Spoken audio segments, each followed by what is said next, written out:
Sorry, girls. We didn't have that recording. You're good. Good. That's off the record. You had an inter-squad yesterday. You like where your team's at? Yeah, I did. We played about 7 innings. Just took kind of a traditional day of pregame batting practice, a short batting practice. Played about 7 innings, put runners on base to force our guys to hit and pitch with runners on base to put them through some situations. And all in all, it went pretty good. Figured out what your pitching rotation is going to look like? Yeah, knew I'd get that question. In game 1, we're going to go with Jacob Hennessy. Yeah. So we're going to start Hennessy in game 1. Feel very good about our starting pitching. Said yesterday that our 3 starters. We feel very confident in all 3, and we feel like Jacob is the right call to go in game 1. Had lengthy discussions about it yesterday, lengthy meeting about it this morning, and feel like we feel very good as a staff with going with Jacob in game 1. Is it matchup wise? He just matches up with Illinois better, or it's just a number of factors. Yeah. We feel like for us, we felt very good about all 3 of our starters going against Illinois, and there were points to be made for starting all 3.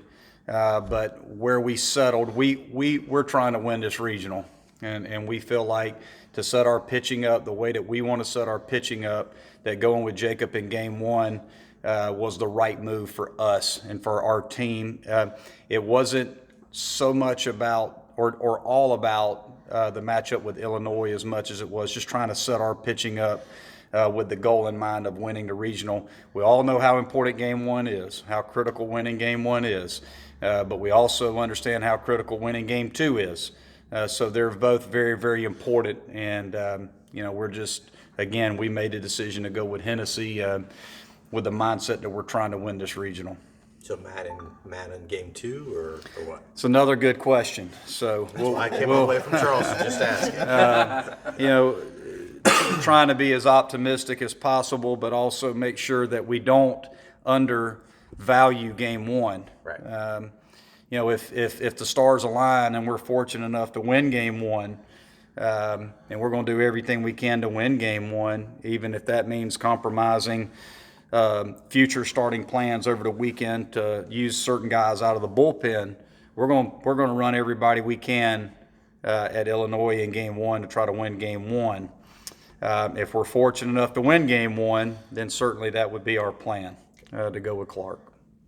do you feel like Davis would be limited at all? I know he hasn't pitched a whole lot, but would he be on a pitch count, or is it a normal kind of a weekend rotation look for him? I don't think our mindset, again, I would say going into this weekend, our plan, and again, we got to win game 1, but our plan would be to start Jacob.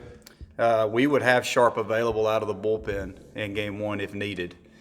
We would have Sharp, potentially if we win game 1 and we start Clark in game 2, again, we're going to use whatever weapons we have at our disposal out of the bullpen to win game 2.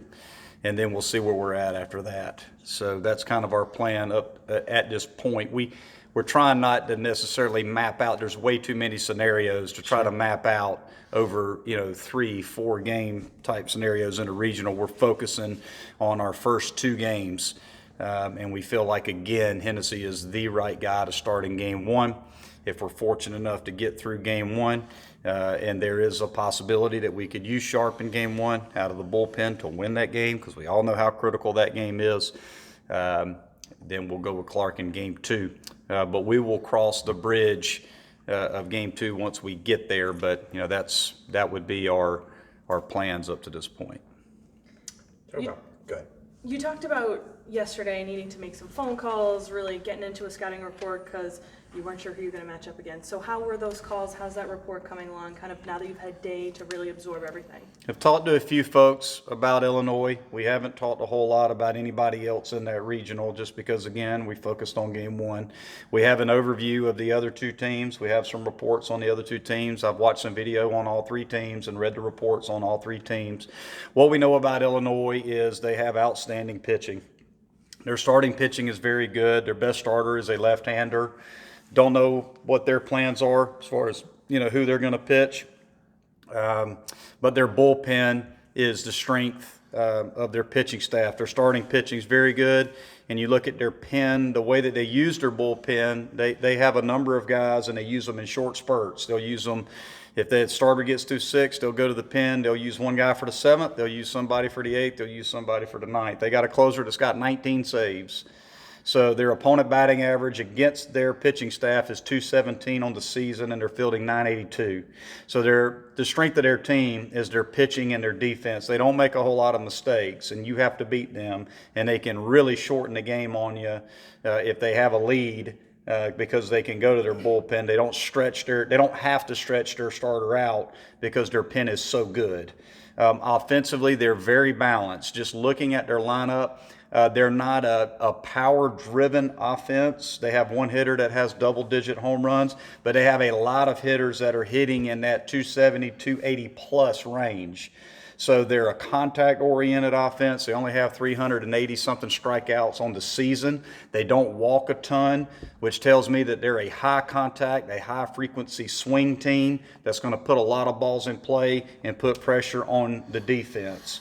And pitching-wise, they have an outstanding pitching staff. They've got one of the best pitching staffs in the country. That's why they're here. Pitching and defense, a lot of contact on offense, a lot of quality hitters throughout their lineup. Very well coached. Dan Hartlib is one of the best coaches in the country. Had a lot of success there. So we've got our hands full in game 1. Tell me about Matt Clark and the pressure that was on him going into that Louisville game and how he came through for you.